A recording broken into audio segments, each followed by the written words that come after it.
Dalam satu hadis disebutkan ad-dinu yusrun wa ahabbuddin ilallah al-hanifiyah as-samha. Agama itu mudah. Dan sebaik-baik agama di sisi Allah agama yang benar dan agama yang mudah. Tetapi agama itu mudah bagi yang paham. Bagi orang yang tidak paham, agama ini menjadi sulit, menjadi rumit, menjadi menakutkan bagi orang-orang yang tidak paham agama. Nah, muncul sekarang di masyarakat misalnya aliran Salafi Wahabi. Muncul dengan dalil-dalil yang baik, muncul dengan kata-kata yang baik. Tetapi ini yang disebutkan oleh Sayyidina Ali bin Abi Thalib, kalimatul haq urida bihil batil. Apa maksudnya kalimatul haq urida bihil batil? Kalimat yang bagus tetapi maksudnya buruk. Ini tiang bawa satu contoh kitab, kitabnya Syekh Muhammad Nasiruddin Albani. Judulnya Sifat Salat Nabi Minat Takbir ila Taslim Ka'annaka Taraha. Ini kitabnya orang Salafi Wahabi. Judulnya bagus, Sifat Salat Nabi Seakan-akan Anda menyaksikannya. Bagus judulnya. Tetapi isinya mencela orang-orang yang bermazhab. Isinya mencela orang-orang yang bermazhab Syafi'i, Hanafi, Hambali dan Maliki dengan mengatakan tidak usah bermazhab.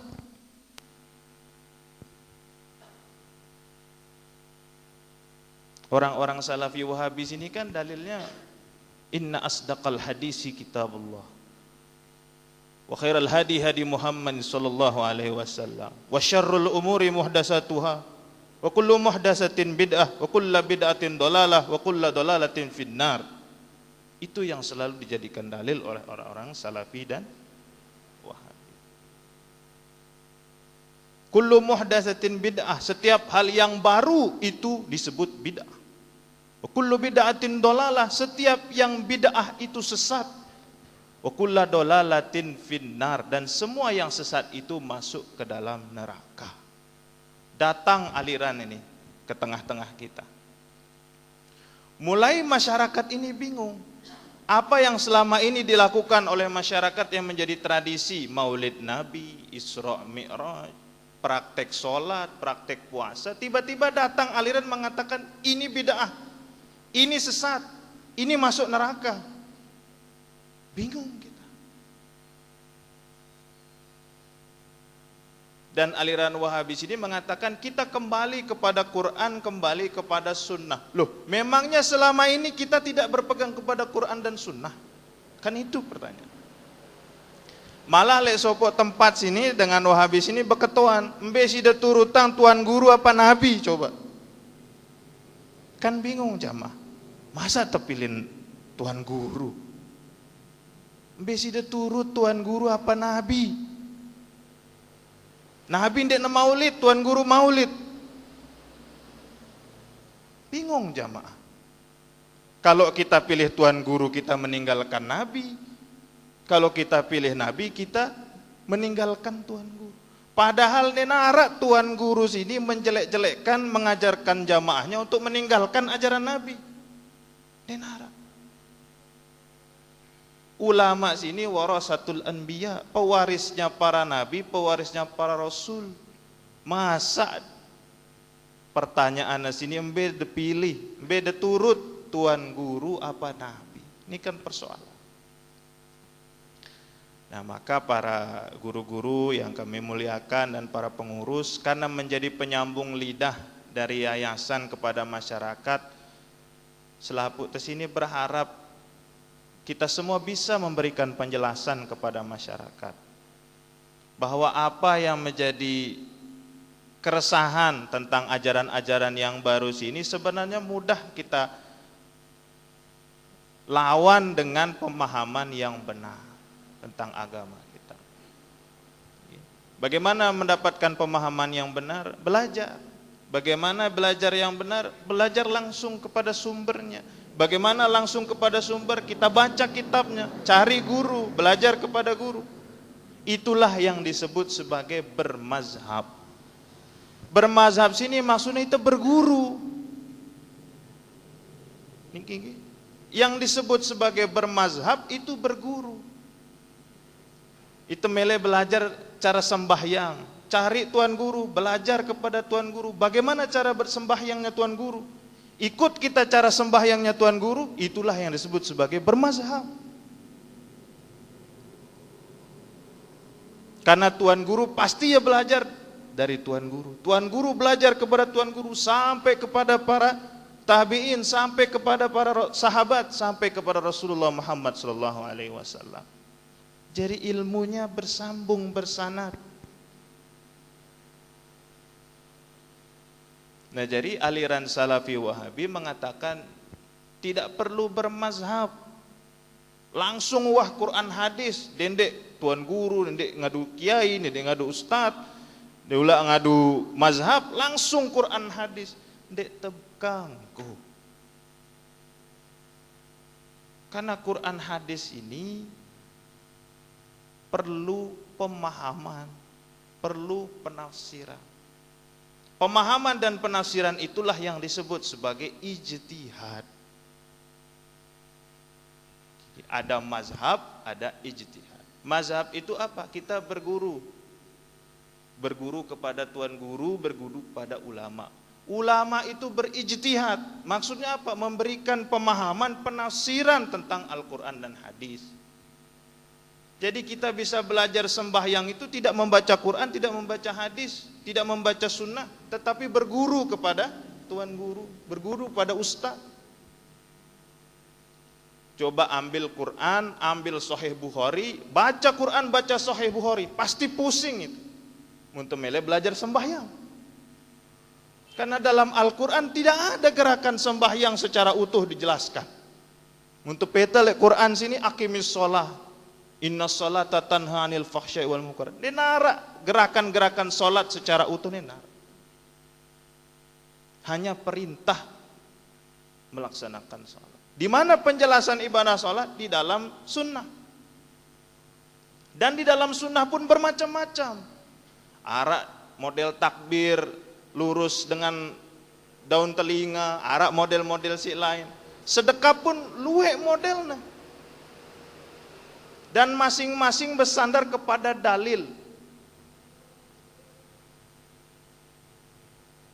Jadi mudah itu melawan aliran-aliran Wahabi sini. Muntah paham agama sini, muntah paham bagaimana proses dari Al-Quran dan Sunnah menjadi hukum.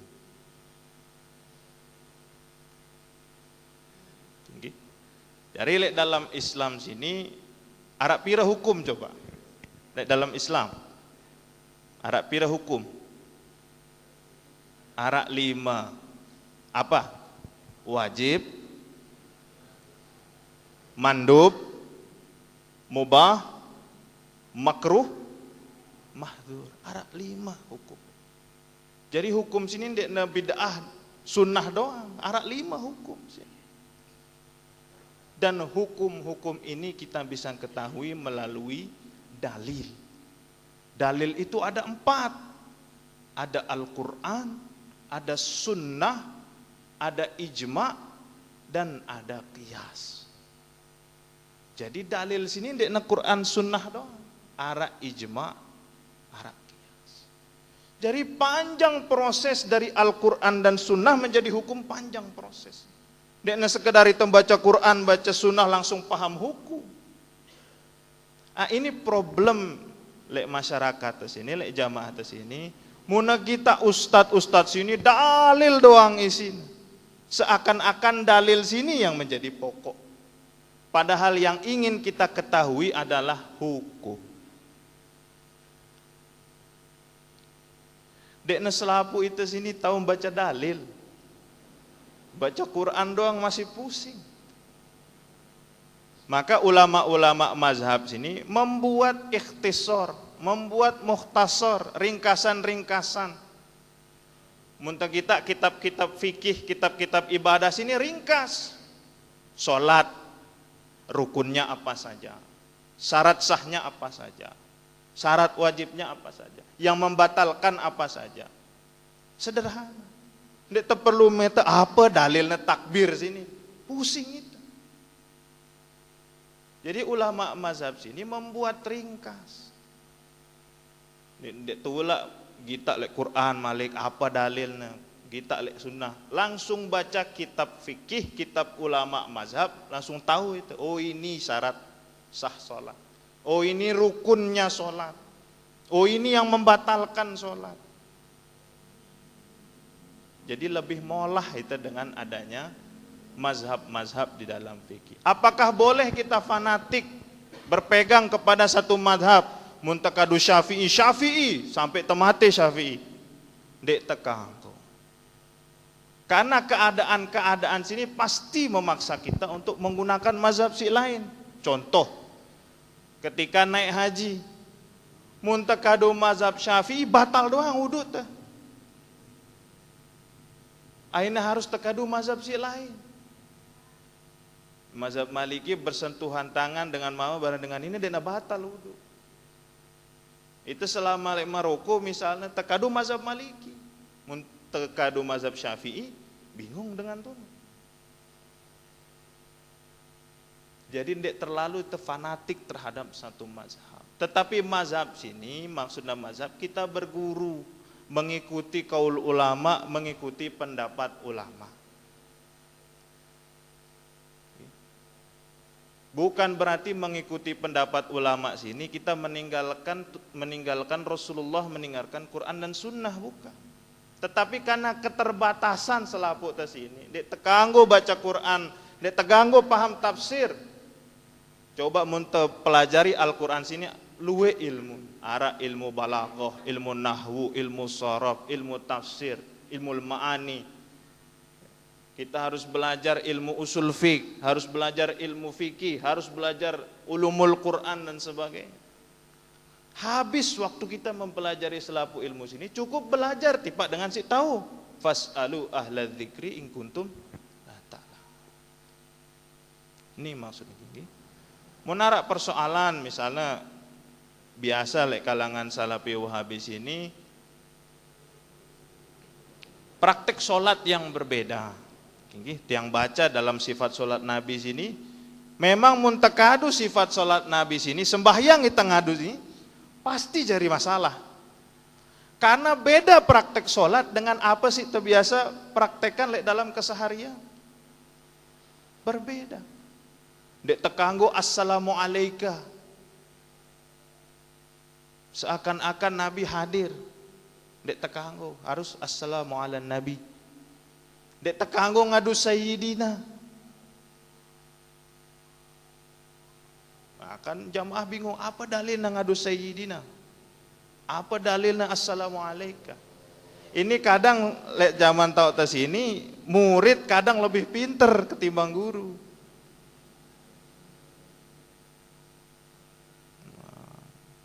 Lek zaman tahu tiang belajar lek Timur Tengah sini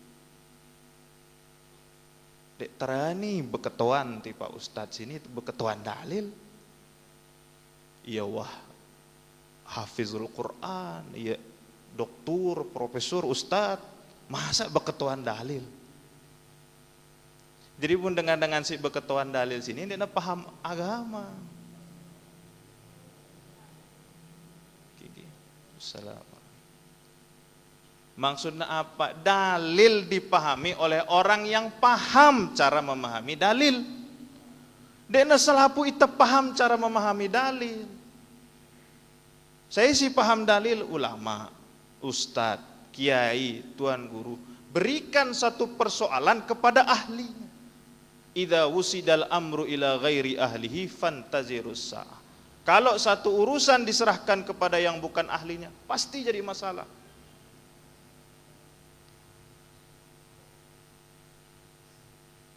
Banyak hal-hal lain di dalam buku sifat sholat Nabi sini yang bermasalah kalau kita praktekkan dalam jamaah kita.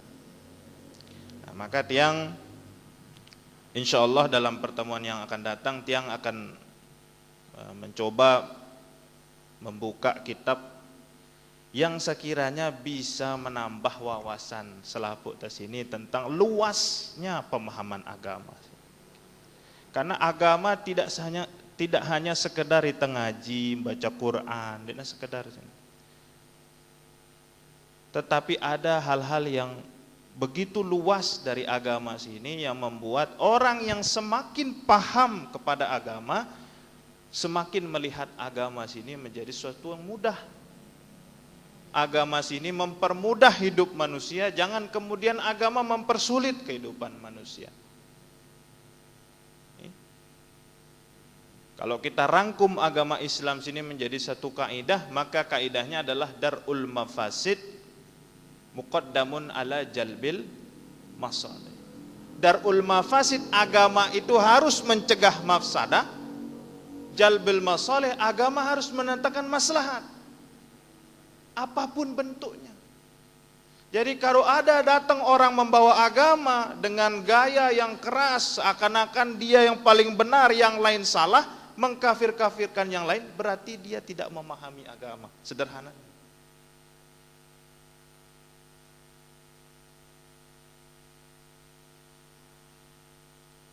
Belum lagi kita belajar tentang qawaid fiqhiyah. Ada mungkin ustadz-ustadz yang belajar, guru-guru yang belajar tentang qawaid fiqhiyah. Orang semakin paham tentang qawaid fiqhiyah, kesannya seakan-akan ia mempermudah agama. Misalnya satu keadaan, misalnya kita sudah wudu, kemudian ragu-ragu apakah wudu kita masih atau sudah batal. Nah, kira-kira kita wudhu lagi atau tidak? Ara apa ndek Quran sunnah nih? Kita sudah wudhu, kemudian ragu sudah batal atau belum? Apakah kita wudhu lagi atau tidak? Nah, tidak perlu wudhu. Al aslu baqa'u makana ala makana. Dikembalikan kepada hukum asal. Hukum asalnya apa? Sudah berwudu. Cuman ragu sudah batal atau belum. Beda soal ketika saya ragu sudah wudu atau belum.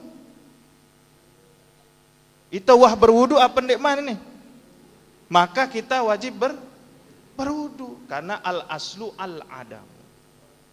Asalnya itu dia belum berwudu.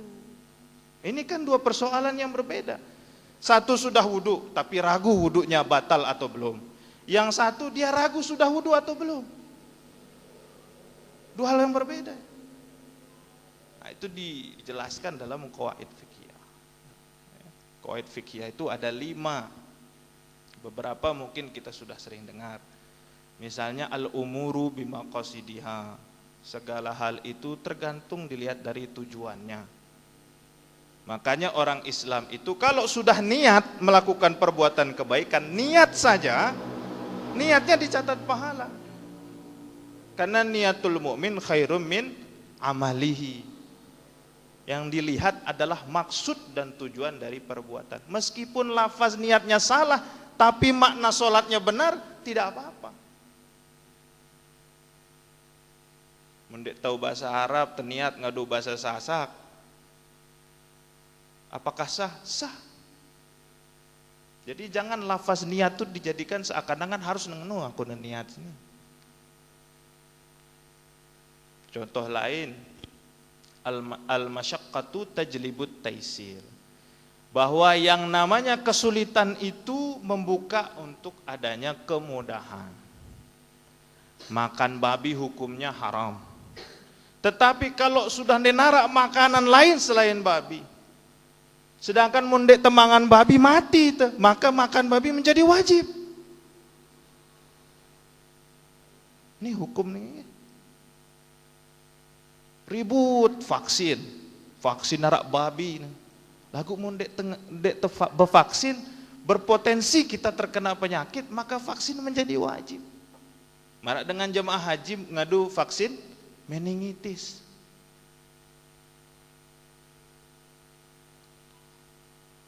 Kemudian ada lagi al-yakinu la yuzalu bisyak.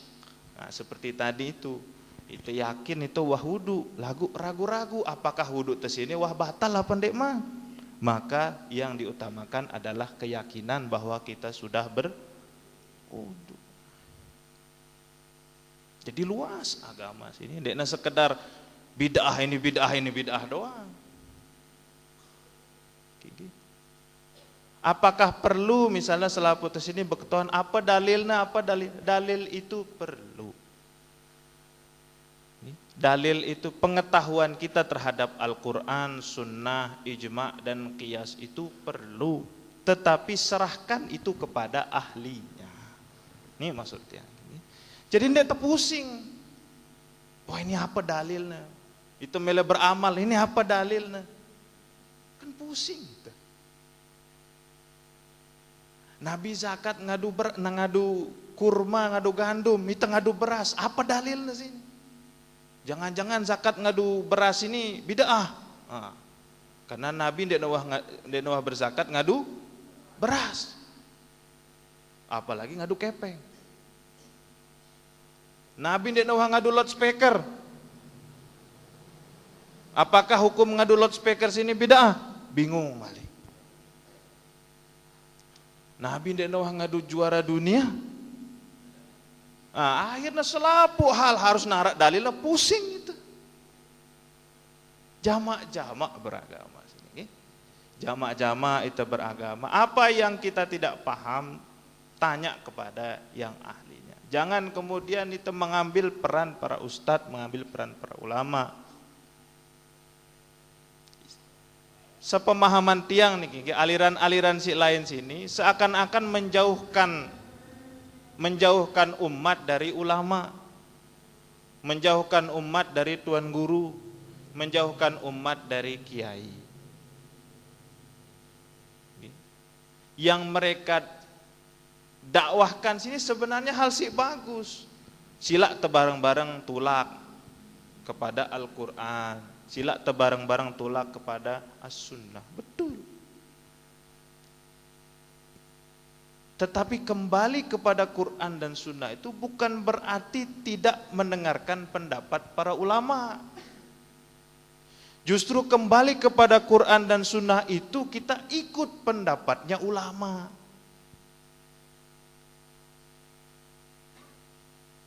Coba masih harap murid-murid almarhum Nini tiang gini. Apakah ia berdakwah ngadu dalil? Enggak. Ia sambil berdagang. Sambil berdagang, sambil bercerita, sambil menunjukkan akhlak-akhlak nasib bagus. Ini agama sini. Jadi nek sekedik-sekedik qala ta'ala, sekedik-kedik qala Rasulullah, nek sekedik-kedik. Tapi dakwah bil hal. Niki sih paling penting niki. Jadi munara jamaah sini bingung kepada aliran-aliran sini, jelaskan dengan baik niki. Bahwa misalnya tentang bid'ah niki sebagai pembuka niki. Bid'ah itu apa yang disebut sebagai bid'ah?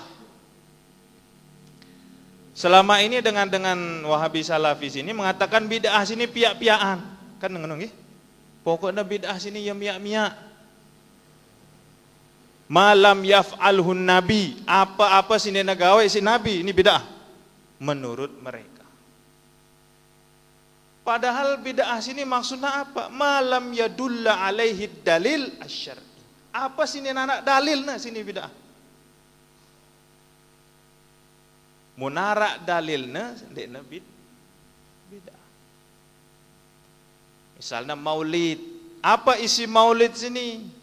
Baca Quran, baca sirah nabawiyah, mau'izah hasanah, kumpul-kumpul berjamaah. Apakah selapuna sini arak dalilnya? Arak.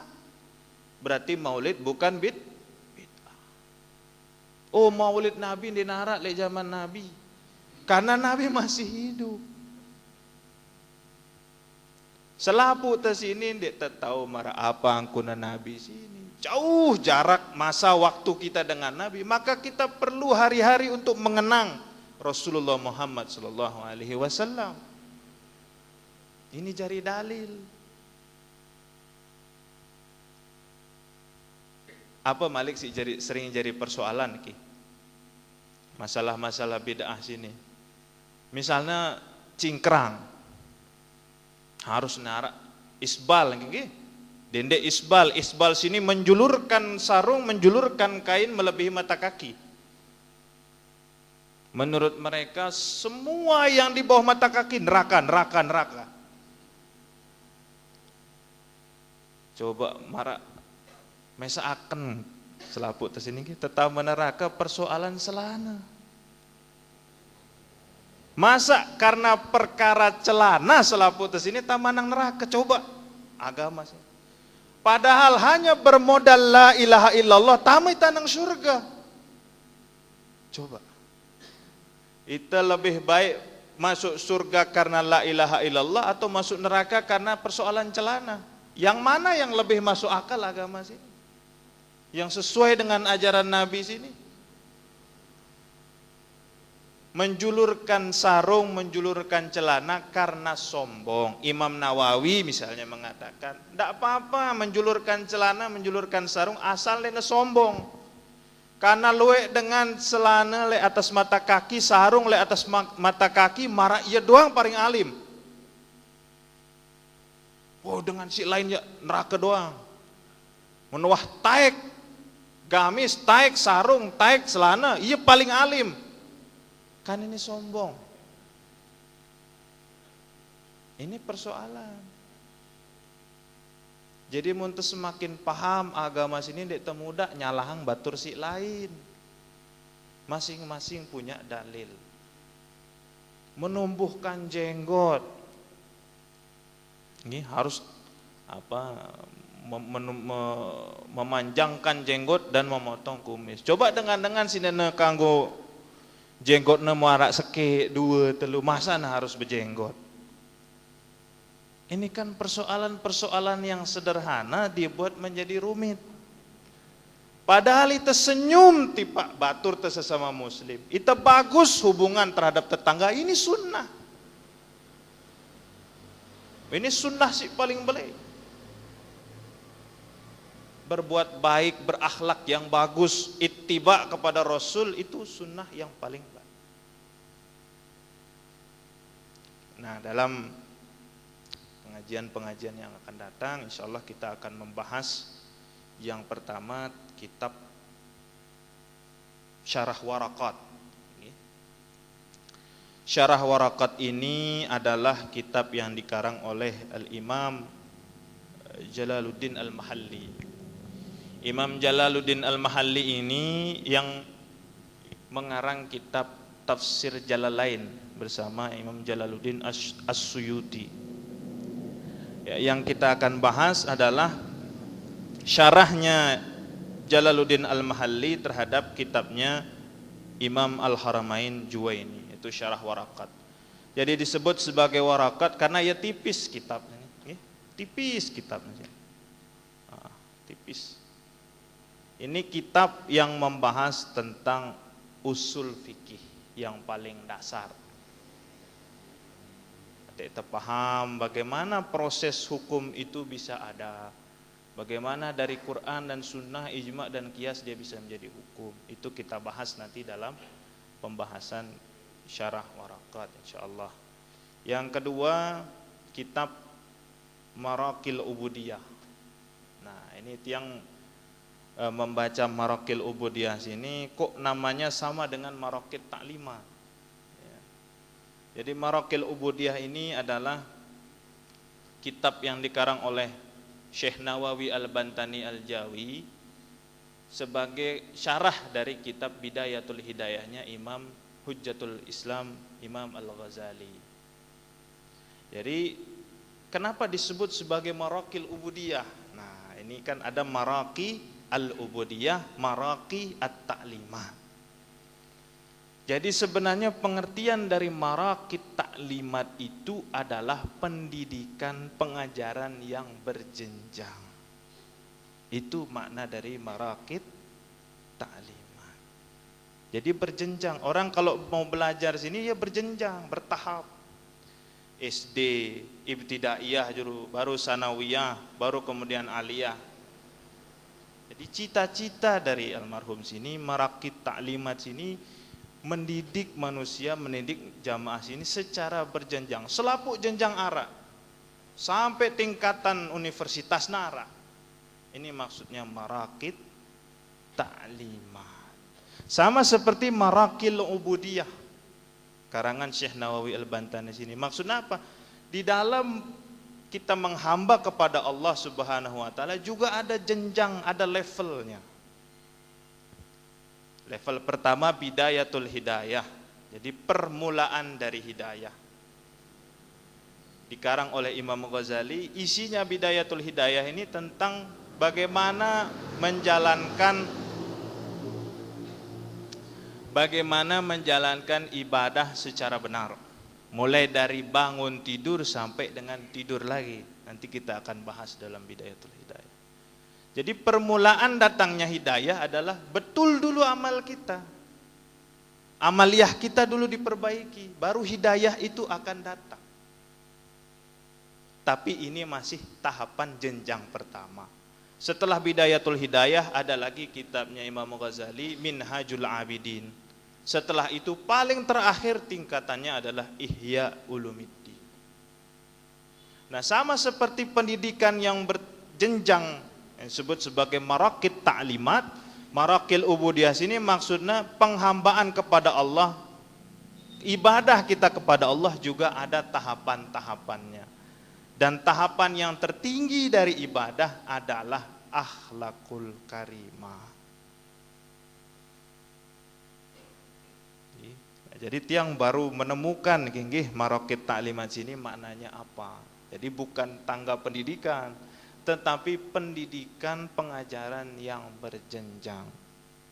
Maka di dalam lambang Marakit Ta'limat sini ada potongan ayat yang ditambahkan dengan kata subhana. Subhanalladzi 'allama bil qalam, 'allamal insana ma lam ya'lam. Sebagai bukti bahwa mendidik dan mengajar itu adalah sesuatu yang dilakukan oleh Allah Subhanahu wa taala dan menjadi kewajiban manusia untuk meniru. Jadi para guru, para ustadz itu dalam kesehariannya, dalam sehari-harinya melakukan apa yang dicontohkan oleh Allah Subhanahu wa taala. Subhanalladzi 'allama bil qalam. Maha suci Allah yang mengajarkan dengan qalam, dengan pena. 'Allamal insana ma lam ya'lam, mengajarkan manusia apa yang tidak diketahuinya. Maka para ustadz, para guru, para pengajar sejatinya adalah mengikuti apa yang dilakukan oleh Allah Subhanahu wa taala. Ini yang menjadi spirit dari Marakit Ta'limat. Jadi para guru di dalam kesehariannya mengajar muridnya itu adalah takhallaku bi akhlakillah, berakhlak dengan akhlaknya Allah Subhanahu wa taala. Nah, jadi mudah-mudahan apa yang menjadi niat, yang menjadi rencana selapu tes ini insyaallah bisa kita selenggarakan, entah nanti apakah dengan konsep langsung atau kita menggunakan Zoom, nanti menyesuaikan nggih. Apakah mau seperti ini setiap minggu atau dibuat agak pagi niki supaya tidak terlalu mepet maghrib nggih.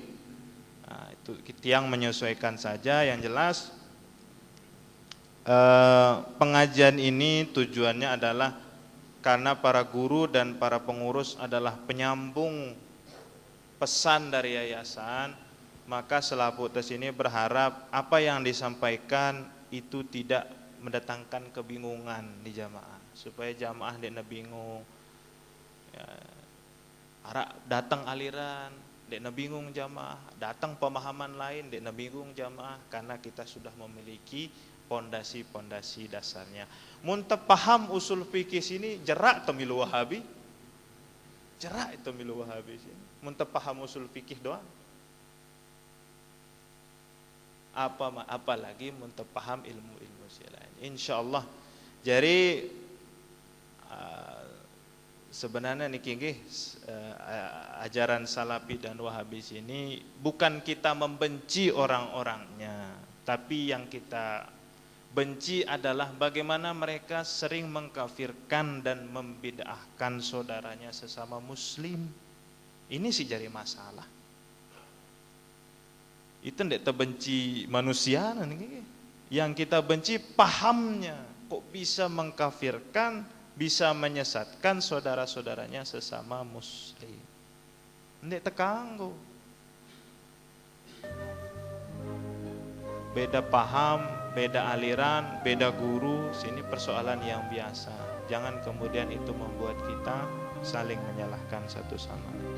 Demikian pembukaan pengajian hari ini. Mudah-mudahan ada manfaatnya untuk kita semua, dan apa yang menjadi niat dan hajat kita dengan pengajian ini diijabah oleh Allah Subhanahu wa taala. Mudah-mudahan selaput ini selalu dalam keadaan sehat walafiat, diberikan rezeki, diberikan keselamatan oleh Allah Subhanahu wa taala. Al-Fatihah.